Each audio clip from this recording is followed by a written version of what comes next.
Hi friends, ఓం సాయిరం. బాబాగారి ఆశీస్సులు అందరిపైన ఉండాలని మనస్ఫూర్తిగా కోరుకుంటున్నాను. ఇక ఈరోజు వీడియోలో బాబాగారు అయితే ఒక మంచి సందేశాన్ని మన ముందుకు తీసుకొచ్చారండి.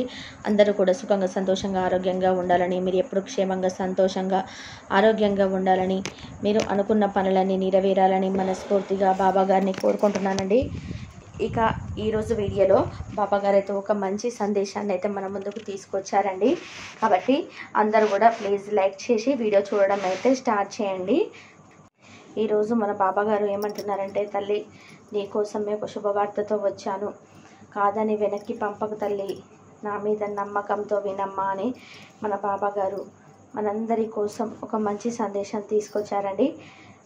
ఫ్రెండ్స్, తన్మేలు చూశారు కదండి, 2 నెంబర్ అలాగే 6 నెంబర్ ఉంది కదా, వీటిలో ఒక నెంబర్ అయితే మనసులో బాబాగారిని స్మరిస్తూ అనుకోండి.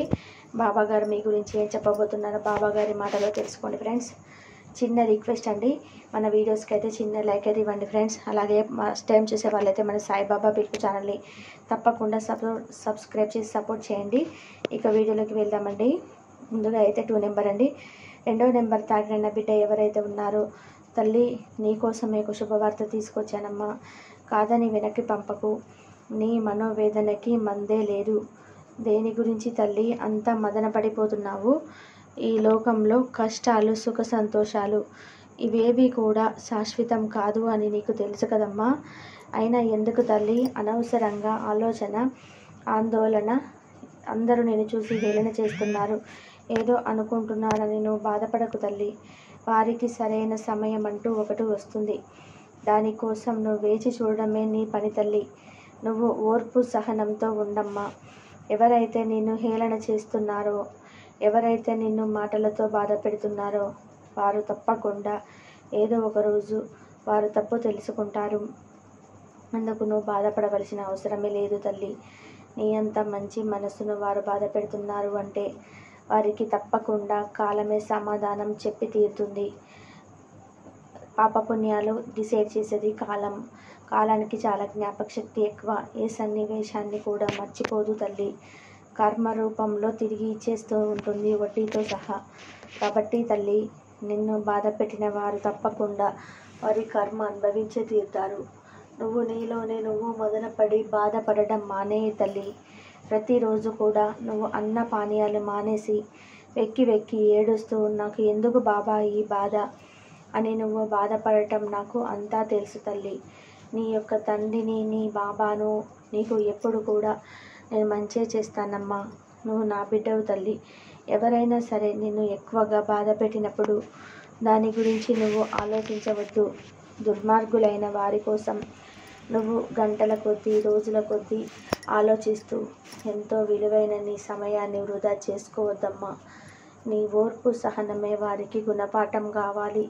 అంతేకాని వారు నిన్ను బాధ పెడుతున్నారు అని నువ్వు కుమిలిపోతూ, నువ్వు నీ బిడ్డలని, ఇంట్లో కుటుంబ సభ్యులని పట్టించుకోకుండా, వారితో ఆనందంగా గడపకుండా మనోవేదనతో ఉంటే ఎలా చెప్పమ్మా? అన్ని రోజులు కూడా కష్టమైన రోజులే ఉండవు. తప్పకుండా జీవితంలో సంతోషకరమైన రోజులు కూడా ఉంటాయి తల్లి. అటువంటి సంతోషకరమైన రోజులు ఇప్పుడు నిన్ను వచ్చి చేరుతున్నాయమ్మా.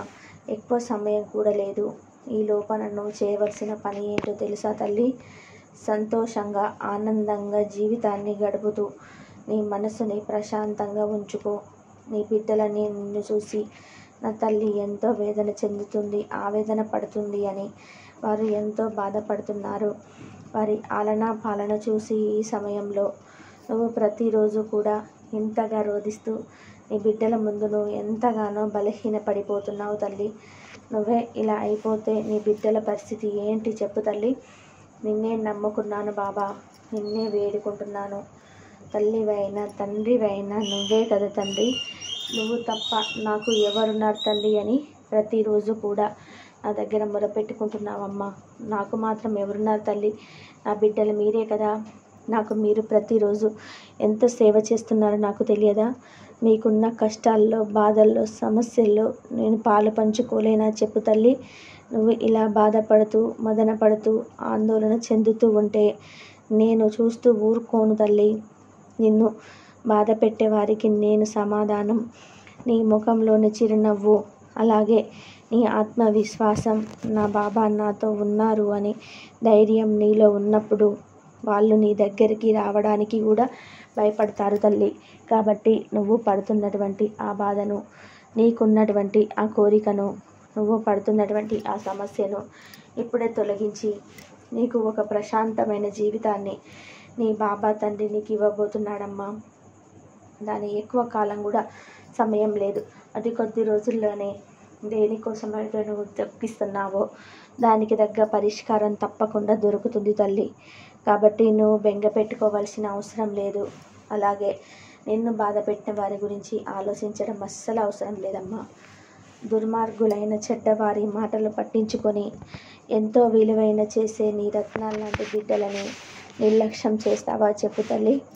బాధపడేవారు ఉంటే బాధ పెట్టేవారు ఎప్పుడూ ఉంటూనే ఉంటారు. కాబట్టి నువ్వు ఎప్పుడైతే ఆత్మస్థైర్యంతో ఉంటావో అప్పుడే నువ్వు వారికి అటువంటి సమయంలో తగినంత గుణపాఠం చెప్పగలుగుతావమ్మా. నా బిడ్డలు ఆహారం కూడా తీసుకోకుండా ప్రతి క్షణం నా దగ్గర కూర్చొని రోదిస్తూ ఉంటే నీ తండ్రి అయిన బాబాను చూస్తూ ఊరుకోనమ్మా. వారికి తగ్గ గుణపాఠం చెప్పి తీరుతాను తల్లి. నువ్వు వారి ముందు చక్కటి చిరునవ్వుతో తిరుగుతూ ఉండడమే నువ్వు వారికి చెప్పే చక్కనైన గుణపాఠం. దానికి తగ్గట్టుగా ప్రశాంతతను, ఆత్మవిశ్వాసాన్ని నీకు బాబా తండ్రి తప్పకుండా కలిగిస్తాడమ్మా. నీ సాయి తండ్రి ఎప్పుడు నీతోనే ఉంటాడు, ఎల్లప్పుడూ నీ పక్కనే ఉంటాడు అనే విషయాన్ని తెలుసుకునే సంతోషంగా ఉండు తల్లి అని మన బాబా గారు 2వ నెంబర్ గోమాతను తాకిన వారి గురించి అయితే ఇలా చెప్పారండి. ఇప్పుడు 6వ నెంబర్ ఉన్న గోమాతను తాకిన వారి గురించి అయితే చెప్పబోతున్నారో తెలుసుకుందాం ఫ్రెండ్స్. 6వ నెంబర్ తాకిన నా బిడ్డ ఎవరైతే ఉన్నారో తల్లి, నిన్ను హెచ్చరిస్తున్నాను. వినటం వినకపోవడం అనేది నీ ఇష్టం. నీ చుట్టూ తిరుగుతున్న దుష్ట శక్తులు ఇవే. నేను చెప్పేది ఒక్కసారి విని తెలుసుకో అమ్మా. తల్లి, ఈ రోజు నుండి నీకు శుభ సమయం ఆసన్నమైంది. ఎందుకు అంటే ఇప్పటి వరకు నేను కన్నీరు పెట్టించిన ప్రతి విషయాన్ని ఈరోజు నీ నుండి తరిమివేస్తున్నాను. అది కష్టమైన, బాధ అయినా, అప్పులు కానీ, అనారోగ్య సమస్యలు అయినా, నిన్ను బాధించే మనుషులైనా, వీటిలో ఏదైనా సరే నేను వాటి నుండి దూరం చేస్తున్నానమ్మా. ఇక నుంచి నీ జీవితం ఒక సరికొత్త మలుపు తిరగబోతుంది. ఈ మలుపు నీకు, నీ కుటుంబానికి ఎంతో ఆనందం కలిగిస్తుంది తల్లి. ఆనందకరమైన జీవితానికి ఈరోజు నీకు తొలి అడుగు పడబోతుంది. ఇప్పటి వరకు నువ్వు జీవించిన జీవితం, ఇకపై నువ్వు జీవించిన జీవితం మధ్య వ్యత్యాసం చాలా ఉంటుంది తల్లి. ఇకపై నువ్వు జీవించే జీవితం ఒక ఉన్నతమైన స్థాయిలో ఉంటుంది. అది ఎలాగంటే నీ జీవితంలో నువ్వు ఎన్ని కష్ట నష్టాలు చూసావో వాటికి ఎన్నో రెట్లు ఆనందాన్ని లభిస్తాయి. అవి ఏ రూపంగా అంటే ధనం విషయంలో కావచ్చు, ఆరోగ్య విషయంలో కావచ్చు, బంధాల విషయంలో కావచ్చు, నీ కుటుంబం యొక్క సుఖ సంతోషాల విషయాలు కావచ్చు. నీ జీవితంలో సుఖపడడానికి నువ్వు ఇప్పటి వరకు ఓర్పుతో జీవించి ఉన్నావు తల్లి. ఎన్నో కష్టాలను, ఎన్నో ఇబ్బందులు దాటుకొని ఈ రోజు వరకు నువ్వు ఇలా నిలబడి ఉన్నది ఇవాల్టి నుంచి నీ జీవితంలో కలగబోతున్న సంతోషాల కోసమే, ఆనందాల కోసమే. ఇది ఎంతటి మంచి స్థాయి అంటే నువ్వు ఊహించి ఉండవు. నీ జీవితంలో ఇలాంటి రోజు ఒకటి వస్తుందని. అంతటి మంచి రోజు తల్లి ఇది. ఇకపై నుంచి రోజులన్నీ కూడా అలాగే ఆనందకరంగా ఉంటాయి. నువ్వు నష్టపోయినవన్నీ కూడా నీకు అధిక లాభాలతో తిరిగి నేను చేరుతాయి. నీకు దూరమైన బంధాలన్నీ కూడా నీకు దగ్గర అవుతాయి. నువ్వు ఏమేమి కలలు కన్నావో ఆ కలలన్నీ కూడా నిజమై నీ కళ్ళ ముందు నిలబడతాయి. సర్వసుఖాలు, సకల సంతోషాలు నీకు లభిస్తాయి. ఇకపై ఏనాడు కూడా నీ జీవితంలో ఆనందము, సంతోషము తప్ప ఇంకేమీ ఉండదు. ఎంతటి సంతోషం అంటే మాటల్లో చెప్పలేం తల్లి. నీకు, నీ కుటుంబ సభ్యులకి ఇప్పటి వరకు కలిగించని వేదనంతా కూడా తొలగిపోయి ఇక నీ మూలంగా వారి మానసికంగా ఉన్న వేదనంతా కూడా పోయి ఆనందంతో ఉంటారు. మీ కష్టాలన్నీ కూడా కడల్లో కొట్టుకుపోతాయి. నలుగురిలో ప్రత్యేకమైన ఆకర్షణగా నిలబడతారు. ఇదంతా కూడా నీ మంచితనానికి, నీ సహనానికి మీకు లభించింది తల్లి.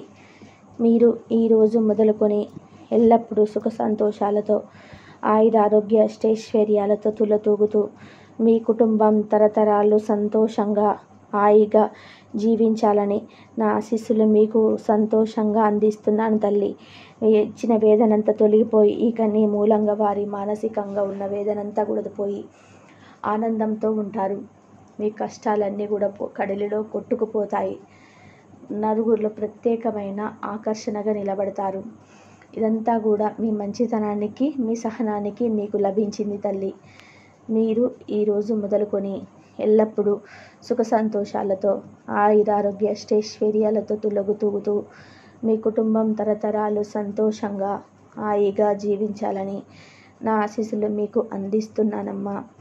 ప్రతినిత్యం ఉన్న నామజపం చేస్తూ ఆనందంగా సంతోషంగా ఉండండి తల్లి అని మన బాబా గారు 6వ నెంబర్ ఉన్న గోమాతను తాకిన వారి గురించి అయితే చెప్పారండి. ఫ్రెండ్స్, మన బాబా గారు చెప్పిన సందేశం విన్నారు కదండి. ఈరోజైతే మన బాబా గారు అందరి కోసం ఒక మంచి సందేశం అందించారండి. మన బాబా గారు ఏం చెప్పినా మన మంచి కోసమే చెప్తారు కదా ఫ్రెండ్స్. మరి ఈ సందేశం మీ అందరికీ కూడా నచ్చింది అనుకుంటున్నానండి. నచ్చితే ఒక చిన్న లైక్ అయితే ఇవ్వండి. అలాగే ఫస్ట్ టైం చూసే వాళ్ళైతే మన సాయిబాబా పిలుపు ఛానల్ సబ్స్క్రైబ్ చేసుకొని సపోర్ట్ చేయండి ఫ్రెండ్స్. సర్వే జన సుఖినో భవంతు. ఓం సమస్తం సద్గురు సాయనాథ్ అర్పణమస్తు. ఓం భవతు. ఓం సాయిరాం. అందరూ బాగుండాలి, అందరిలో మనం ఉండాలి. బాబా గారి ఆశీస్సులు అందరిపైన ఉండాలని మనస్ఫూర్తిగా